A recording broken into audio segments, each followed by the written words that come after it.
ต้นนะครับประมาณ10,000 ลูกนะฮะอันนี้มูสังคิงเดี๋ยวให้ดูนะครับทุเรียนนิว10 พันนะครับเนี่ยเอบีหมดเลยนะ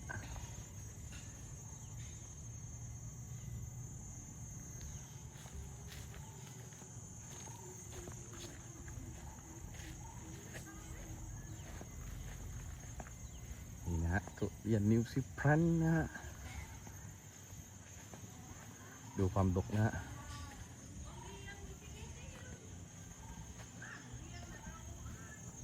ต้นเลย100 ต้น10,000 ลูกนะฮะเดี๋ยวดู